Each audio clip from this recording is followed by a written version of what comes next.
नाज़रीन अस्सलाम वालेकुम। अब से कुछ 2.5 घंटे पहले वज़ीर आज़म पाकिस्तान जनाब शहबाज शरीफ साहब ने एक बहुत ही गुस्से भरी प्रेस कॉन्फ्रेंस की। वो शदीद गुस्से में थे, गज़ब में थे, इस्तराब और हैजान की कैफियत में। उन्होंने फॉर्मर प्राइम मिनिस्टर पाकिस्तान को सर से पाँव तक फ्रॉडिया कहा। एक दफ़ा नहीं, कई दफ़ा कहा। उन्होंने कहा कि इमरान खान, मैं आपको बता रहा हूँ, मैं आपको हल्फन बता रहा हूँ, खुदा की कसम बता रहा हूँ कि ये बहुत बड़ा फ्रॉडिया है। उन्होंने ये भी कहा कि इमरान खान पाकिस्तान का बहुत बड़ा, पाकिस्तान के लिए बहुत बड़ा ख़तरा है, नेशनल सिक्योरिटी रिस्क है। इसने चीन और तुर्की दोनों के साथ पाकिस्तान के ताल्लुकात भी ख़राब कर दिए। उन्होंने इल्ज़ाम लगाया कि इमरान खान करप्ट है, उसने अपनी करप्शन को छुपाने के लिए NRO 2 दिया। 50 अरब रुपए की करप्शन का उन्होंने इल्ज़ाम लगाया। अपने और अपने कैबिनेट मेंबर्स को उन्होंने बचाने के लिए इमरान खान ने किया। और फिर उसके बाद साथ ही की खबर भी गर्दिश कर रही है कि नैब ने नोटिस दे दिए हैं पूरी की पूरी इमरान खान की कैबिनेट को। पूरी कैबिनेट को कैसे नोटिस दिए हैं, इसकी कानूनी हैसियत को हम समझेंगे। करप्शन के हवाले से, 50 अरब की करप्शन के हवाले से सबको शरीकदार उसमें बना दिया गया है। गम गुस्से का इजहार किन अल्फाज में, किस टोन एंड मैनर में किया प्राइम मिनिस्टर शहबाज शरीफ साहब ने, उसका एक टुकड़ा, एक झलकी मैं आपको दिखा दूं। इस तरह के लफ्ज इस्तेमाल नहीं करता, मगर ये फ्रॉडिया है, फ्रॉडिया, सर से पांव तक फ्रॉडिया। ये शख्स, मैं खुदा की कसम खा के आज आपको कह रही हूं, ये फ्रॉडिया है बिल्कुल, जिसने कौम की किस्मत से खेला, कौम की माश से खेला, कौम के समाज से खेला, और कौम की जो उसको कौम को आइसोलेट कर दिया, यानी तन्हाई में ले गया। ये इतनी इंटेंस प्रेस कॉन्फ्रेंस थी कि एक मौके पे जो सहाफ़ी रिपोर्टर्स वहाँ थे, जब वो शहबाज शरीफ साहब के गमो गुस्से को सुन के मुस्करा रहे थे, तो शहबाज शरीफ साहब ने यह भी वहाँ पे कहा कि इस पे हंसने की, मुस्कुराने की ज़रूरत नहीं है, ये बड़ा सीरियस किस्म का अफेयर है। आम तवक्को यही है, जो लोगों ने ये प्रेस कॉन्फ्रेंस देखी उनको महसूस होता है कि इसका बैकग्राउंड ये है कि चूँकि former prime minister Pakistan Imran Khan ने एक शोशा छोड़ रखा है, उन्होंने धमकी लगा रखी है, उन्होंने एक वार्निंग दी हुई है कि वो बहुत जल्दी इस्लामाबाद का रुख अख्तियार कर सकते हैं दूसरी दफ़ा एक लॉन्ग मार्च में। इसलिए हुकूमत एक इस्तराब का शिकार है। हुकूमत कह रही है कि आर्टिकल 245 में अफवाज पाकिस्तान या पैरामिलिट्री फोर्सेस को बुला लिया जाएगा, इस्लामाबाद में दाखिल होने वाले हर शख्स का NIC चेक किया जाएगा, मेट्रो सर्विसेज को बंद कर दिया जाएगा, इस्लामाबाद के होटल्स को खाली कराने की भी बात हो रही है। ये वो सूरत हाल है जिसमें आज हम अपने इसका एक एनालिसिस करेंगे कि मामला जो हैं क्या। मुझे ज्वाइन कर सकेंगे स्टूडियो में थोड़ी देर में अतहर काज़मी साहब, जो एनालिस्ट हैं, बहुत से बैनुल-अक़वामी ऑर्गेनाइजेशंस के साथ काम कर चुके हैं। Very warm welcome to Athar Kazmi साहब। मुझे लाहौर से ज्वाइन करेंगे सीनियर जर्नलिस्ट, पॉलिटिकल एनालिस्ट जनाब Saeed Qazi sahab. Very warm welcome to Saeed Qazi sahab as well. और मुझे ज्वाइन कर सकेंगी सना बुच्चा साहिबा, पॉलिटिकल कमेंटेटर हैं, एंकर पर्सन, एनालिस्ट हैं, वीडियो लिंक के जरिए मुझे कराची से ज्वाइन करेंगी। A very warm welcome to all my guests. अगर मैं डिस्कशन का आगाज़ कर सकूँ सईद काजी साहब से। काजी साहब, बहुत से टेक्निकल इश्यूज़ हैं कि ये एक पूरी कैबिनेट को कैसे नोटिस दे दिया गया, शहबाज शरीफ साहब इतने गम गुस्से, इस्तराब और परेशानी में क्यों आज देखे गए। अमूमन उनका स्टाइल ऐसा था नहीं, इस तरह की प्रेस कॉन्फ्रेंसेस या प्रेस टॉक तो मोहतरमा मरियम नवाज साहिबा किया करती थी। ये हुआ क्या? सईद काजी साहब, आपको क्या समझ आ रही है, क्या वजह हुई कि शहबाज शरीफ साहब इतने हैजान में क्यों थे? एक तो देखें, बड़े फैक्टर्स हैं। पहली बात तो मैं ये कर दूं कि उन्होंने आधी बात की है, वो भी नाम ले देते जहां वो पैसा पहुंचा था। यकीनन ठीक है, इसमें वो कानूनी चाराजोई करना चाहते हैं तो करें। मामला और है, मामला ये है कि कल की खबर है कि आपकी तमाम जो इंडस्ट्री है वो बंद हो चुकी है, 50 लाख लोग बेरोजगार हो रहे हैं। ये कल की खबर है। ये जो आपकी टेक्सटाइल इंडस्ट्री है, लोग तंग हैं। और अभी मैं भट्टी साहब के साथ शो कर रहा था तो उन्होंने खबर दी कि तकरीबन तमाम एजेंसीज ने ये कहा है कि जो अगर खान साहब कोई मूवमेंट लॉन्च करते हैं तो एक अनप्रेसिडेंटेड एक जो उनको रिस्पांस आएगा।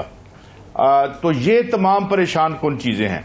बाकी ये जो छोटी मोटी कर रहे हैं, डॉलर को भी ऊंचे, डॉलर वतन अजीज का कोई इसमें ताल्लुक नहीं होता, ये सट्टेबाज ऊपर ले जाते। सही कहा से चंद घंटे पहले पाकिस्तान के टेक्सटाइल एक्सपोर्टर्स के साथ फाइनेंस मिनिस्टर इसाक डार साहब का एक एग्रीमेंट या वायदा हो गया है, जिसके नतीजे में उनको 19 रुपये कुछ पैसे की पर यूनिट बिजली देने की बात हो गई है। सो एक तरह से कंसेशनल बिजली, क्योंकि वो कह रहे थे कि अगर बिजली कंसेशनल नहीं मिलेगी तो कारखाने बंद करने पड़ेंगे क्योंकि वो एक्सपोर्ट्स नहीं कर सकेंगे।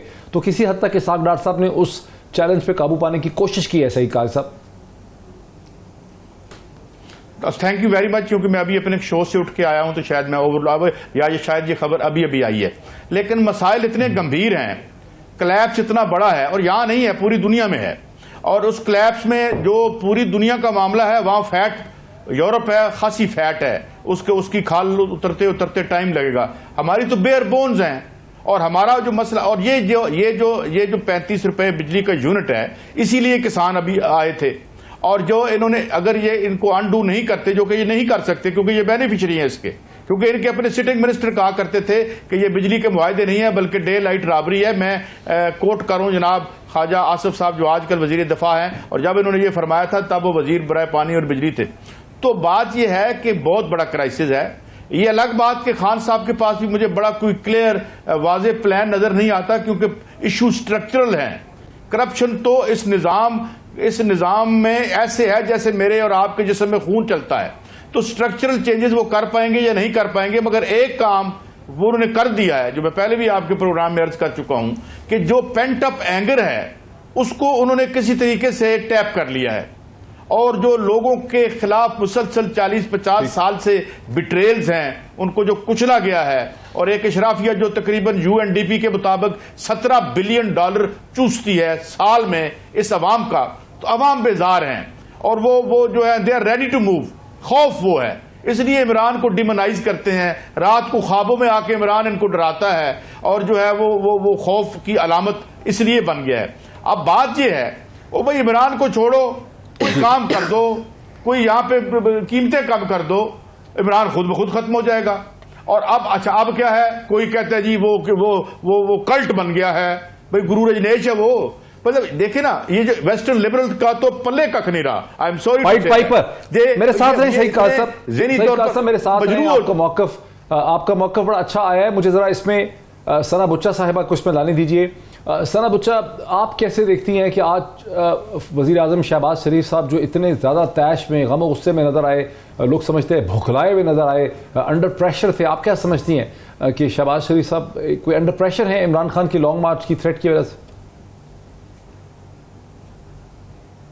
मेरा ये ख्याल है कि मैं शुरुआत इससे करूंगी। एक बड़ी इंटरेस्टिंग स्टोरी है। मॉन्क्स थे और वहाँ पे एक बुद्धा स्टैचू था। मॉन्क्स को अपनी टेम्पल बदलना था, उनको शिफ्ट होना था, तो बहुत बड़ा एक स्टैचू था बुद्धा का। It was made of clay, और उसको मूव करने के लिए जो उन्होंने क्रेन मंगाई, वो पता चला कि उसका वजन उस क्रेन से ज़्यादा है। तो जाहिर है वो क्रेन दूसरी मंगानी थी, अगले दिन क्रेन ने आना था।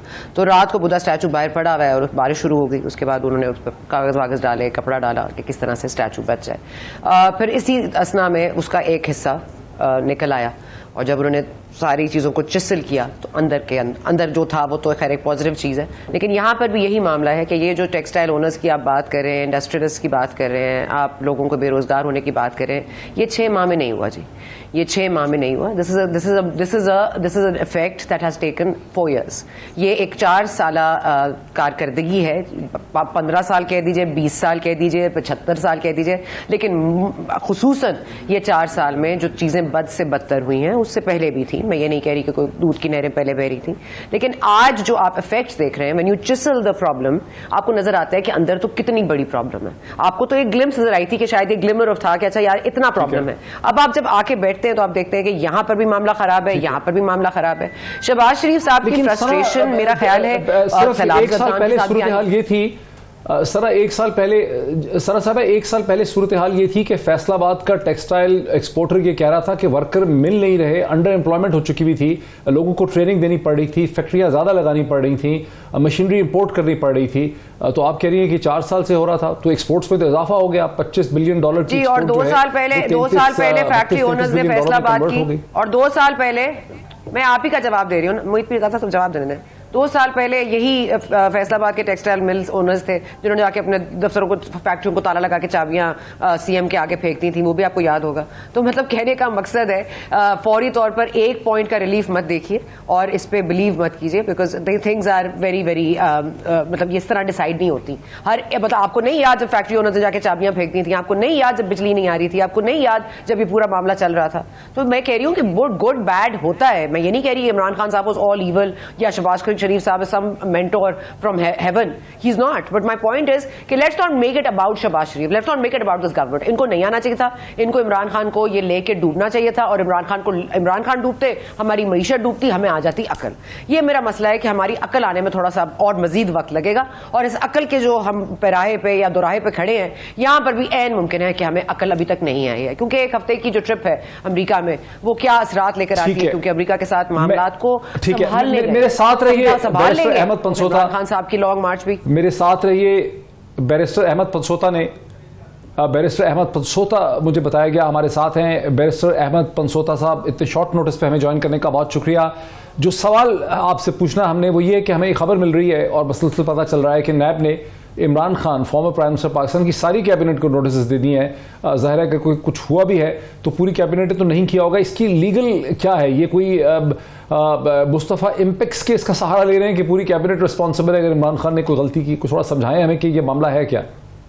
जी sir, thank you. I think ये अपेरेंटली जो नेशनल क्राइम एजेंसी की सेटलमेंट थी इस चीज के लिए इस्तेमाल करने की इजाजत कैबिनेट ने दी। तो नेशनल अकाउंटेबिलिटी ब्यूरो ने आज नोटिस इशू किए हैं, उनसे ये लग रहा है कि चूंकि कैबिनेट ने इसकी इजाजत दी और ये गलत इजाजत, अब यहाँ पर जो लेटेस्ट जूरिस्प्रूडेंस है जिसका आपने जिक्र किया मुस्तफा इम्पेक्स, उसके मुताबिक तो जो प्राइम मिनिस्टर, जो फेडरल गवर्नमेंट होती है that comprises the prime minister and the cabinet, तो ये कैबिनेट का ज्वाइंट एंड कलेक्टिव डिसीजन होता है। कोई भी डिसीजन हो कि उसके ऊपर सिग्नेटरी होते हैं तमाम वज़रा, बट स्टिल सारी कैबिनेट को इस इशू में नोटिस इशू करने का शायद मकसद मुझे लगता है ज्यादा पॉलिटिकल हो। केस बेशक स्ट्रांग है या नहीं है, बट इतने लोगों को जब आप विटनेस बनाएंगे और इतने लोगों को जब आप नोटिस इशू करेंगे तो एज अ क्रिमिनल लॉयर मैं आपको बता सकता हूँ कि उस केस के पल्ले तो रही कुछ नहीं जाएगा। इस केस में तो हार्डली जो एविडेंस उन्होंने कलेक्ट करनी होगी वो उनकी कलेक्ट होगी after issuing notice to so many people. तो I personally feel it's more of a gimmick, political gimmick. At this stage जब पॉलिटिकल लैंडस्केप बड़ी आप समझ सकते हैं प्रिकेरियस हुई है, इलेक्शंस आ रहे हैं, मामला चल रहे हैं, उस टाइम पर I think is more of a which hunting that I feel. However equally मैं समझता हूँ उस केस को जरूर इन्वेस्टिगेट होना चाहिए अगर नेशनल अकाउंटेबिलिटी ब्यूरो इस कंक्लूजन पर आती है। लेकिन नेशनल अकाउंटेबिलिटी ब्यूरो का भी over the last few month जो कॉन्डक्ट है वो आपके सामने है। उस दिन मुझे मरीम नवाज साहिबा की पिटिशन थी, उसमें नैब ने आके कहा कि हमें एब्सोल्युटली कोई एतराज नहीं है कि पासपोर्ट वापस किया जाए, हम बिल्कुल ये नहीं करना चाहते, वो नहीं करते। तो इस सारी चीज को अगर आप एक होलिस्टिक व्यू उसका लेते हैं तो मुझे लग रहा है it's more of a which hunting. लेकिन अगर सीरियसनेस होती तो जो कंसर्न एक जो गुजरा है बुलाया जाता, और अगर आपने बुलाए सारे कैबिनेट मेंबर्स फिर आपने इमरान खान साहब किस तरह उसमें से निकाल दिया, उसके बारे में आप कह रहे हैं कि इनकी स्टेटमेंट की बेसिस पर हम देखेंगे कि खान साहब को बुलाना है कि नहीं बुलाना। तो ये आई थिंक इमरान खान साहब को नोटिस नहीं दिया। क्विकली ये बताएं कि इस जो बेनिफिशियरी एक्चुअली हैं उस पैसे के, उनको नोटिस नहीं दिए, वो इसमें शामिल नहीं है? नहीं सर, बेसिकली आपकी बात दुरुस्त है, बट उस डील को इन्वेस्टिगेट करने के लिए अगर आप देखें तो उन्होंने ऑफकोर्स सबसे पहले तो जो बेनिफिशियरी है उस डील का उसको सबसे पहले बुलाना चाहिए, लेकिन ये स्टार्ट ले रहे हैं विद द कैबिनेट मेंबर्स। और जो सबसे इंटरेस्टिंग चीज नजर आ रही है वो ये है कि वजीर आजम साहब भी उसी कैबिनेट में बैठते हैं। ये कैसे हो सकता है कि अगर नैब इस कंक्लूजन पर आ गई है कि तमाम कैबिनेट मेंबर जो हैं वो उसके अंदर शामिल हैं, तो वजीर आजम साहब को आपने कैसे निकाल दिया? और अगर आपने वजीर आजम साहब को निकाल दिया तो इसका मतलब है कि आपकी मंतक बाकी सब पर मेंबर है उन पर लागू नहीं होती। तो इट इज अ स्ट्रेंज। अच्छा, अगला मेरा क्वेश्चन है कि जो बरतानिया की नेशनल क्राइम एजेंसी एनसीए, उसने तो अपनी एक जो है सेटलमेंट की है, आउट ऑफ कोर्ट सेटलमेंट की है, तो ये जो पैसे हैं इसका सोर्स क्या है? बिकॉज हम सुनते थे कि हसन नवाज साहब ने कोई प्रॉपर्टी बेची, क्या ये सोर्स क्या है इस पैसे का? ये क्यों इलीगल पैसा है? इस पैसे का सोर्स एग्जैक्टली मेरा नहीं ख्याल कि डिटरमिन किया जा सकता है कि इनका आपस में क्या है, but of course there is a relationship between the two. But important बात ये कि इट्स सिविल लाइबिलिटी की सेटलमेंट जो कि इधर आके सुप्रीम कोर्ट का मैं तो उससे भी ज्यादा इंपॉर्टेंट सवाल पूछूंगा कि जब आपने सुप्रीम कोर्ट का फाइन पे किया तो सुप्रीम कोर्ट ने तो उस पर ऑब्जेक्ट नहीं किया। खासे ही इंटरेस्टिंग ऑब्जेक्शन नहीं की तो कल को फिर हमारी जो नेशनल अकाउंटेबिलिटी ब्यूरो क्या रजिस्ट्रार सुप्रीम कोर्ट को भी इम्प्लीकेट करेगी। आपको क्या समझ आता है कि शहबाज शरीफ साहब इतने ज्यादा जो गुस्से में थे वो क्यों थे आज? क्या वजह? नहीं, मुझे लगता है कि थोड़ा सा प्रेशर वो फील कर रहे हैं। किस चीज का? खान साहब जो बार बार एहतजाज अभी तो आए नहीं खान साहब, अब पर एजेंसियां उनको रिपोर्ट तो दे रही हैं, इसी वजह से उन्होंने कंटेनर भी लगाने शुरू कर दिए हैं और यही बौखलाहट है। तारीख भी कोई नहीं आई अभी?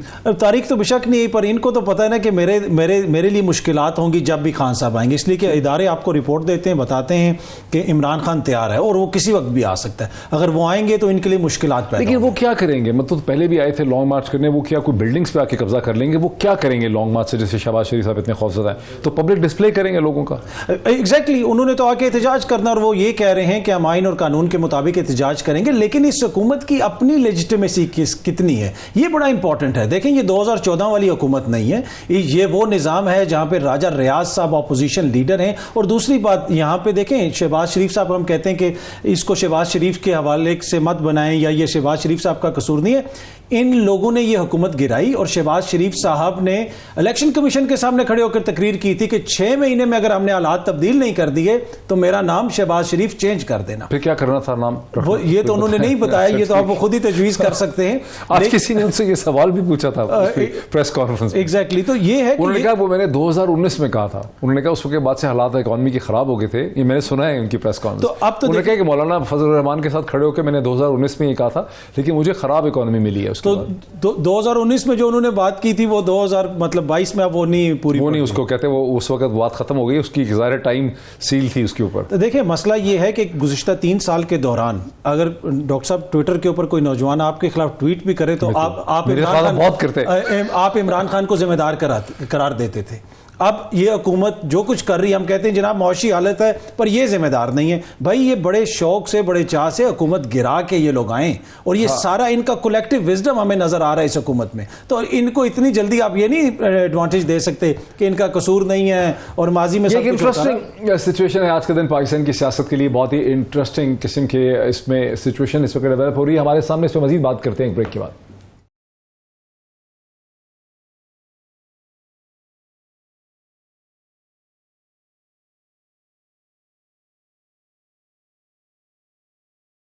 नाज़रीन, वेलकम बैक। अब तक ब्रेक से पहले जो हमें बात समझ आई, ये जो 50 अरब रुपए का मामला है, जहां पर पूरी इमरान खान की, former prime minister Pakistan Imran Khan की कैबिनेट को नोटिस दे दिए गए, वहां पर सुप्रीम कोर्ट ऑफ पाकिस्तान ने वो पैसे रिसीव किए, बरतानिया की नेशनल क्राइम एजेंसी ने इसको as a civil matter settle किया, पाकिस्तान की कैबिनेट ने इसका अप्रूवल दिया। अब नोटिस पूरी कैबिनेट को तो दे दिए गए हैं, शेख रशीद साहब को अपने लाइन पे भी लिया है, उनसे हम पूछेंगे, उनको भी नोटिस मिला है, लेकिन प्राइम मिनिस्टर इमरान खान को नोटिस नहीं मिला, ना सुप्रीम कोर्ट को नोटिस मिला है। शेख रशीद साहब, आपको नोटिस क्या मिला है? आपके ऊपर क्या कंप्लेंट है नैब की? ये पागल हैं, बेवकूफ हैं, अकल के अंधे हैं, कश्फ हैं, मैं ज़हनी पस्ती का शिकार है। बेसिक केस तो ये है कि one height park Nawaz Sharif ने इन्हें बेचा। अच्छा, असल केस है वन हाइट पार्क का अंगूठा रख के या मिन्नत करके या घुटनों को हाथ लगा के, या जो मतलब पड़े तो 90 के जाविये से जो लेटते हैं। तो इन्होंने वन हाइट पार्क उनको बेचा। मुझे तो आज लाल हवेली में ये नोटिस दे गए, मुझे तो याद भी नहीं है कि मैं उस दिन था भी या नहीं था, लेकिन अब सारी कैबिनेट को अगर नोटिस दे के ये समझ दें कि ये सारा मसला इन्होंने जाना है, इनका वक्त मुतय्यन हो चुका है। लेकिन शेख साहब, उन्होंने प्राइम मिनिस्टर को, इमरान खान वजीर आजम थे, उनको नोटिस नहीं दिया है। अच्छा, ये भी इनकी बेवकूफियों में शामिल है, क्योंकि ये घबराए हुए हैं, ये महसूर कर रहे हैं, ये 25 लाख की आबादी इस्लामाबाद 27 किलोमीटर को किला बंद कर रहे हैं। मार इन्हें इतनी पड़नी है कि दौड़ने की इनको जगह नहीं मिलनी, और खुदा न खास्ता एक आधी लाश गिर गई तो ये सारे पाकिस्तान में सियासी आग लग जाएगी। इनका बाप भी नहीं संभाल सकता, इनको भागने की भी जगह नहीं मिलेगी। डीलें इनकी मुकम्मल हो गई हैं, इसहाकडार आ गया, जाने वाले चले गए हैं, और अब क्या निकालते हैं जी, हमने तो यही जीना मरना है। और पता नहीं किस कैबिनेट की किस कमेटी में किस दिन ये हुआ, मुझे तो ये भी याद नहीं, लेकिन आज ये लाल हवेली में मुझे नोटिस दे गए। ठीक हो गया, लेकिन आप जो कह रहे हैं कि वन हाइट पार्क बेचा था, तो अगर हाइट पार्क इन्होंने बेचा था हसन नवाज ने, फिर तो हसन नवाज को उन्होंने पेमेंट करनी थी ना, या ये तो आप तो उल्टा नहीं हो गए? कल तो इन्होंने हाइट पार्क उसको बेचा, जो मुझे याद पड़ता है, लेकिन कल इंशाल्लाह इस पर मैं मालूमात लूंगा, क्योंकि मुझे लाल हवेली में बताया गया कि नोटिस दे गए। हालांकि मुझे देना चाहिए था बिल्डिंगें, वो भी केस लगा दिए इन्होंने मुझसे लाल हवेली खाली कराने के लिए। क्या इमारतों से सियासतें खत्म होती हैं? 3 मरले की लाल हवेली है, कोई जाती उमरा तो नहीं है वो। अच्छा, और अब इन्होंने खाली कराने के लिए कोर्ट में जा रहे हैं, 12 को लगी है कि ये लाल हवेली भी हमसे खाली है, हमारी इमारतों से भी डरते हैं। ठीक है, हमसे तो जो डरते हैं सो डरते हैं। हमारी 3 मरले की, 3 मरले से एक सरसाई ज्यादा, या 3 मरले की। तो शेख साहब, ये लॉन्ग मार्च कब करेगी आपकी पार्टी? मेरा ख्याल है 12 रबीउल अव्वल का इंतजार है, उसके बाद तो हो जाना चाहिए, इससे ज्यादा ताखीर की गुंजाइश नहीं। तो इस्लामाबाद में अंदर दाखिल होने का प्लान है या इस्लामाबाद के इस्लामाबाद अंदर से निकलेगा और बाहर भी लोग इस्लामाबाद आएंगे? ये समझते हैं कंटेनर रास्ता रोक लेंगे? 20-25 लाख की आबादी है जी, सब जले भुने बैठे हैं। हमारे शहर में तो अज़म है जी, लोग तो कह रहे हैं कि मैंने उस दिन खान साहब को कहा, लोग तो समझते हैं हम बहुत ताखीर होगी, हमने देर कर दी। लेकिन शेख साहब मकसद क्या होगा? मकसद है कि आप अपनी अवामी ताकत, चोरों, डाकुओं, लुटेरों, मनी लॉन्ड्रर, नैब से आजादी पाने वाले और इस मुल्क की मईशत को तबाह करने वाले और इस मुल्क के गरीब लोगों को IMF, वर्ल्ड बैंक और अब मैं किस किस का जिक्र करूं, गंदम भी अब आना शुरू हो गई है, शुक्र है काबुल से, और पेट्रोल भी आना शुरू हो गया है। इनमें तो अकल नहीं है। तो मारा तो गरीब क्या है जी, हम तो वैसी बातें कर रहे हैं। ठीक हो गया। जिसका तनख्वाह है, जिसकी 35, 40, 50 हजार, 70 हजार, 20-22 हजार उसको बिजली का बिल आ रहा है। हम अपने हलकों में पेशेमान है कि दूध की दुकानें लूट रहे हैं, और इंतजार करें जब ये किराने की दुकानें लुटेंगी और इस मुल्क में खाना जंगी का आलम होगा। इस दफा तो अगर इन्होंने जरा सा भी इश्ताल फैलाया तो लोग इतने जले बने हैं कि आपको बहुत जबरदस्त। तो वाकई एक लॉन्ग मार्च। शेख साहब बहुत शुक्रिया, बड़ा अच्छा आपने हमें एक्सप्लेन कर दिया। उम्मीद है कि आप नैब के नोटिस को भी एड्रेस करेंगे अपने वकला के साथ। शेख रशीद साहब ने हमें ज्वाइन किया, पाकिस्तान के एक्स इंटीरियर मिनिस्टर, हमें एक्सप्लेन कर रहे थे कि उनको नोटिस मिला है, लेकिन उनको याद भी नहीं है कि वो इस मीटिंग में शामिल थे कि नहीं। मैं सना बुच्चा साहबा की तरफ आता हूँ। सना बुच्चा साहबा, ये जो लॉन्ग मार्च है इमरान खान की, क्या आप समझती हैं कि ये एक सीरियस थ्रेट बन गई है PMLN की हुकूमत के लिए, प्राइम मिनिस्टर शहबाज शरीफ साहब के लिए? उनके लिए एक प्रेशर है बहुत ज्यादा इसका। मोहित साहब, आप मेरे होस्ट हैं, आपका प्रोग्राम है, आपका जो दिल चाहे आप कर सकते हैं, लेकिन जिस तरह की गुफ्तगू इस वक्त शेख रशीद साहब ने की है, मेरा ख्याल है आपको उनको स्नब करना चाहिए था। आपको उनको कहना चाहिए था ये बिल्कुल गलत बात वो कर रहे हैं। अगर वो हलफ, आइन के हलफ की उन्होंने जो कल हलफ लिया इमरान खान साहब ने आइन किताबें होने का, तो ये गुफ्तगू करना कि आप प्रॉपर्टी को उठा देंगे, ट्रेलर हमें नहीं रोक सकेंगे, तो आप क्या कह रहे हैं? आप ये अग्रेशन बढ़ा रहे हैं इस मुल्क में। आप ये कह रहे हैं कि you will cut through anything. So ये लोगों को नुकसान पहुंचाना, अमलाक को नुकसान पहुंचाना, ये आपको आइन में नहीं नजर आता कि यू कैन डू दिस?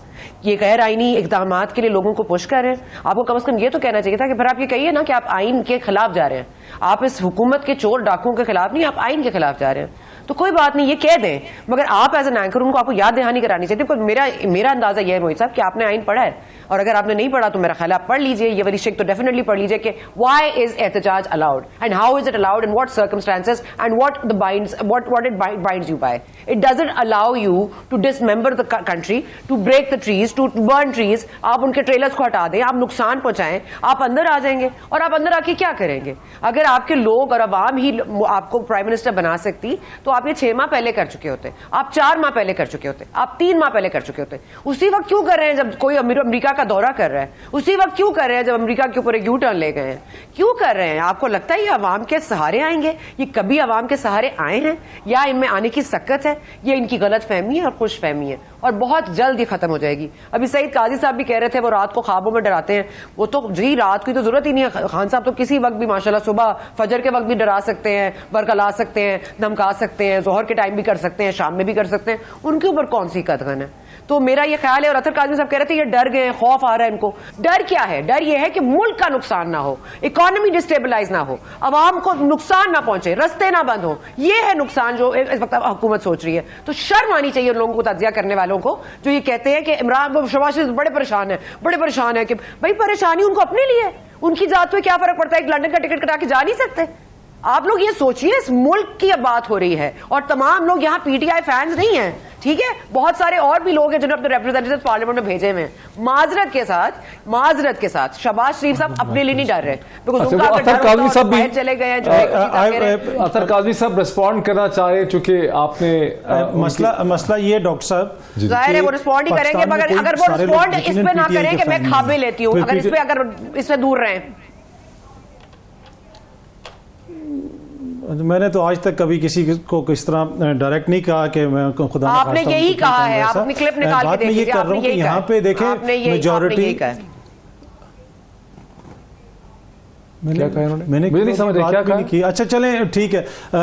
मसला ये डॉक्टर साहब कि यहाँ पे सारे फैन नहीं है पीटीआई के पाकिस्तान में, लेकिन यहाँ पे सारे दो खानदानों के गुलाम भी नहीं हैं। यहाँ पे जहनी गुलाम जो नस्ल दर नस्ल हम दो खानदानों को बचाने के लिए उसको जमहूरियत का नाम देते रहे। शेख रशीद साहब ने जो बातें की उस पर यकीनन एतराज़ किया जा सकता है। आइन और कानून के मुताबिक पुरअमन एहतजाज होना चाहिए, लेकिन जब इंटीरियर मिनिस्टर टीवी पे बैठ के कहे कि जहाँ पे 500 गोले मरवाने थे आंसू गैस के, मैंने अपनी आवाम पे 50 गोले एक्स्ट्रा मरवाए, और फिर वो हंसे, फिर वो कहे कि हमने डंडा तैयार करके रखा हुआ है। तो वहां जब ऐसा माहौल हो कि वो कहें कि इमरान खान के ट्रक के लिए 100 गोला मैंने एक्स्ट्रा रखा हुआ है, जिस मुल्क में वफाकी पुलिस ये ट्वीट करे, ये जमहूरी मुल्क है, कि हमने वो ड्रोन ले लिए हैं जो फजा से आंसू गैस के गोले फेंकेंगे जो फलस्तीनियों के खिलाफ इसराइल यूज करता है। तो सना बुच्चा साहिबा मुझे लगता है कि वो स्कैंडिनेविया और नॉर्वे की सियासत के ऊपर तजिया कर रही थी। ये जमीनी हकायक हैं, जिस किस्म का रवैया हुकूमत का है, ऑपोजिशन का भी वैसा ही अनफॉर्चुनेट है। जहाँ टेयर गैस शेलिंग करके पेशावर में आज असातिज़ा पर अटैक किया है, माजरत के साथ असातिज़ा भी आज एहतजाज कर रहे थे, उन पर जो टेयर गैस शेलिंग की है, जो अवामी नुमाइंदों को बुला रहे हैं, ह्यूमन राइट्स को बता रहे हैं कि देखिए जी हमारे अवाम पर 25 को क्या हो गया। आज उन्होंने किस बुनियाद पर टेयर गैस शेलिंग की है पेशावर में असातिज़ा के खिलाफ, किस लिए की है, लाठियां क्यों मारी है उनको? ये है पूरा मन एहतजाज के साथ जो आप करते हैं। तो खैबर पख्तूनख्वा क्या एग्जाम्पल सेट कर रहा है माजरत के साथ? बड़ी टेयर गैस शेलिंग की आपको तकलीफ हो रही है, तो आपकी जब अपनी हुकूमत पेशावर में कर रही है, केपीके में, केपी में, आप सना बुच्चा क्लियरली समझते हैं। आज मुझे बताएं जो लोग वापस जख्मी हुए हैं, जो हॉस्पिटल लेके जाना पड़ा है, वायलेंट सियासी, ठीक है, आप क्लियरली समझती हैं कि तहरीक इंसाफ एक तशद्दुद पसंद वायलेंट तहरीक है, जिस तरह से टीएलपी के बारे में लोग समझते हैं। सही कैसा, पहला क्वेश्चन मेरा ये कि क्या जिस तरह से सना बुच्चा साहब डिस्क्राइब कर रही हैं, आप भी समझते हैं कि तहरीक इंसाफ उसी तरह से एक वायलेंट सेक्टेरियन मजहबी किस्म की ऑर्गेनाइजेशन है जिस तरह से टीएलपी और मजहबी जमातें पाकिस्तान की तारीख में रही? मैं दो बातें करूंगा, मुझे टाइम दीजिएगा। बड़ी बातें, मैंने बड़ा खुतबा सुना है।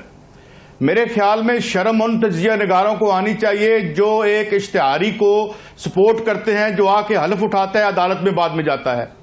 बिल्कुल सना बुच्चा साहिबा ने ठीक कहा कि ये 6 महीनों में नहीं हुआ, ये 1977 से लिक्विडेशन शुरू हुई है इस मुल्क की मैशत की, जिसमें मुस्लिम लीग नून ने 100 से ज्यादा यूनिट बेचे, वहां हाउसिंग सोसाइटियां बन गई।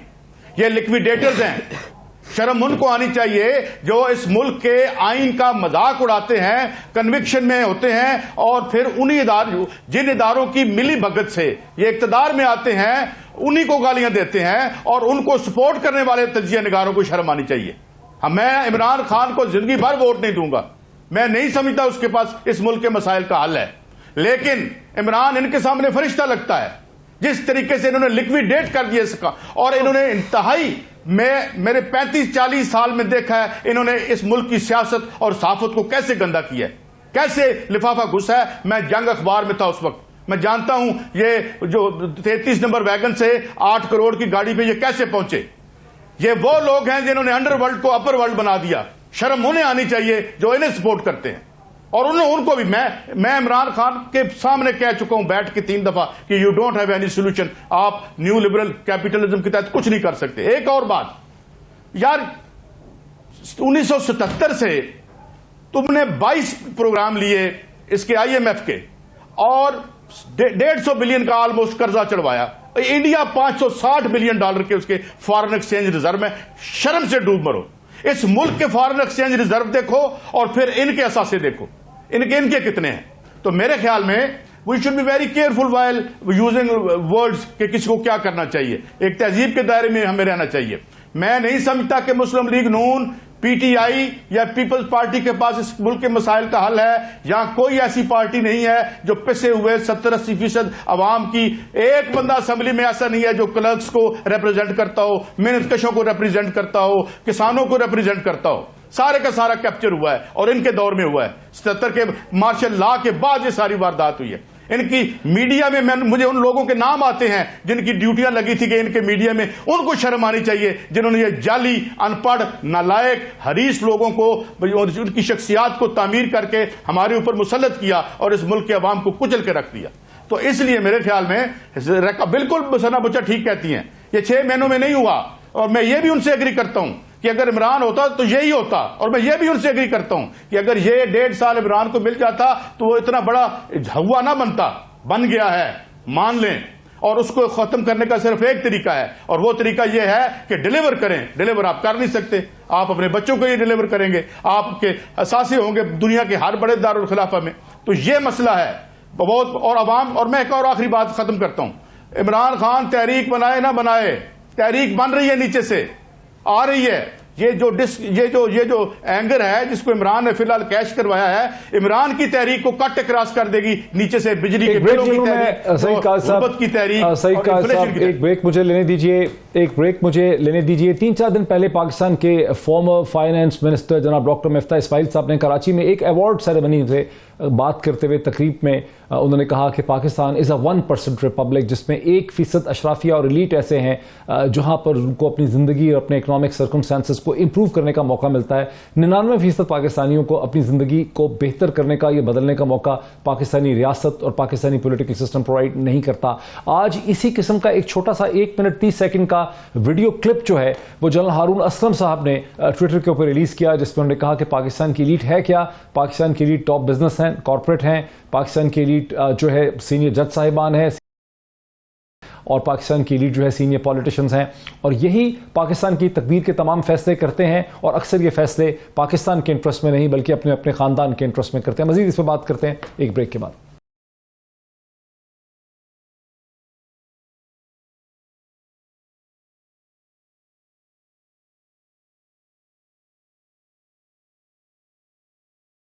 नाज़रीन वेलकम बैक। मैं 7 मिनट हमारे पास है, मैं सीधा सना बुच्चा साहिबा की तरफ चलता हूँ। सना साहिबा, ब्रेक में एक साहिब जो गुजरावाला से हैं, मोहम्मद अकमल खान, बिजनेसमैन हैं, उन्होंने बड़ा गुस्से का फ़ोन किया, वो आपसे बात करना चाहते थे। मैंने कहा ये मुमकिन नहीं है, लेकिन मैं कम से कम आपका मैसेज क्वेश्चन रेज कर दूंगा। वो कह रहे हैं कि आप इन बिलियनर क्लब को, शरीफ और जरदारी खानदान की डिनेस्टीज़ हैं, ये बिलियनर क्लब है, 40 बरस से इस मुल्क को हुकूमत कर रहे हैं, आप इनको क्यों सपोर्ट कर रही हैं एज अ कमेंटेटर? दूसरा ये कि अगर लोग इनके खिलाफ मुजाहरा करने के लिए इस्लामाबाद आना चाहते हैं और पीसफुल मुजाहरा करना चाहते हैं, तो उनको रोकने का कौन सा कानून है जिसके तहत इनको ये हुकूमतें रोक सकती हैं? जी, मैं अगर आप मुझे इजाज़त देते हैं, मैं पहले तो सईद काजी साहब का जो इतना बड़ा खुतबा था उसका जवाब मैं इस तरह देना चाहूँगी। देखिए, मुझे शर्म नहीं आती क्योंकि मैं किसी भी बिजनेसमैन, टाइकून और सियासतदान को सपोर्ट नहीं करती। मैं किसी भी सियासी पार्टी को सही नहीं समझती। मैं किसी को कम सही और किसी को ज़्यादा गलत समझ सकती हूँ, लेकिन मैं किसी को भी सपोर्ट नहीं करती। नंबर 1, मैं किसी को डिफेंड नहीं करती माजरत के साथ। हाँ, मैं इमरान खान साहब के बात करती हूँ और उनके खिलाफ भी बात करती हूँ क्योंकि उनकी टोन में अग्रेशन है। मुझे शर्म नहीं आती क्योंकि मैंने कभी किसी से आज तक फेवर नहीं लिया। उन्होंने मेरी प्रोडक्शन सर्विसेज हायर की हैं, मुझे हायर नहीं किया। माजरत के साथ मुझे शर्म इसलिए नहीं आती क्योंकि मैं गोली और गाली दोनों से नहीं डरती। मुझे शर्म इसलिए नहीं आती क्योंकि आज तक इस मुल्क में मैंने आज तक टैक्स दिया है। मुझे शर्म इसलिए नहीं आती क्योंकि मैंने अपनी सहाफत का रास्ता हमवार करने के लिए किसी सियासतदान का इस्तेमाल नहीं किया है। मुझे शर्म इसलिए नहीं आती क्योंकि मैंने हमेशा सच का साथ दिया है। और मुझे शर्म इसलिए नहीं आती क्योंकि 20 साल या 21 साल से जब से मैं सहाफत कर रही हूं, मेरी एक ही पोजीशन है और आज तक वही मेंटेन किया है। मैं इसीलिए शर्म नहीं करती, मुझे इसीलिए शर्म नहीं आती क्योंकि मैं किसी को सपोर्ट नहीं करती। मैं सही को सही और गलत को गलत कहने पर मेरे पास लॉजिक है। अगर मुझे कोई इलॉजिकल कह दे कि आप उनको डिफेंड कर रही हैं, उनको सपोर्ट कर रही हैं, इमरान खान साहब की टोन में अग्रेशन है, उनकी नीयत में फितूर है, उनको पता है वो क्या करेंगे, उनको पता है कि फटा होगा, उनको पता है कि खून बहेगा, वो ये क्यों कर रहे हैं और वो ये अब क्यों कर रहे हैं, पहले क्यों नहीं किया? प्लीज माजरत के साथ, अगर आपकी आंखों पे रोज टिंटेड, इमरान टिंटेड सनग्लासेस हैं तो माजरत के साथ मुझे मत फोर्स करें कि मैं पहनूं। तो बिजनेसमैन साहब जो भी थे, सर आप नाराज होते हैं तो नाराज रहें। आप भी मुझे 2-4 गालियां दे दें ट्विटर पे जाके अल्हम्दुलिल्लाह, या मेरी कैरेक्टर असैसिनेशन कर दें, मुझे किसी के साथ जोड़ दें, मुझे किसी की बीवी बना दें, मुझे किसी के गर्लफ्रेंड बना दें, आपका जो दिल चाहे करें। कोई खातून के साथ तो आप यही कर सकते हैं ना। But sir I don't get, नहीं समझती कि शरीफ सरदारी बिलियनर क्लब है, डिनेस्टीज हैं, 2 खानदान हैं।